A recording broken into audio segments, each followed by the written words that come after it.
స్వయంగా శ్రీకృష్ణుడి యొక్క మేనల్లుడు శిశుపాలుడు 100 తప్పులు చేసిన తర్వాత ఆయన తలను తీసేస్తాడు తండ్రి.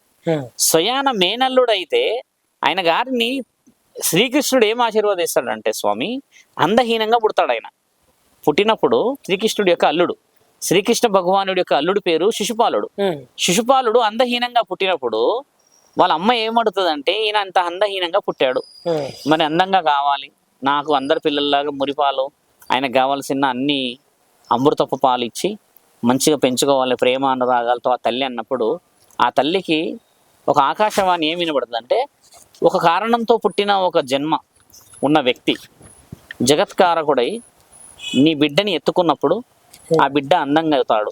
కానీ మర్మరహస్యం ఏంటంటే, ఆ బిడ్డని ఎత్తుకున్న వాడి చేతిలోనే మరణం రాసి ఉంటుంది అని అంటాడు. శ్రీకృష్ణుడు అంతా తెలిసినవాడు. శ్రీకృష్ణుడు ఇట్లా అందంగా పుట్టలేడు, నా బిడ్డ చూడ్డానికి నల్లగా అందహీనంగా చూడ్డానికి అసహ్యంగా ఉన్నాడు అని అన్నప్పుడు శ్రీకృష్ణుడు ఆ బిడ్డని ఎత్తుకుంటాడు. ఇలాగా ఎత్తుకుంటే ఆయన ఒక్కసారి చాలా కాంతివంతంగా, చాలా అందంగా, ఒక్కటేసారి చాలా అందంగా తయారవుతాడు. అందంగా ఉండేసరికి ఆ అమ్మ ఏమంటదంటే, తమ్ముడా నీవు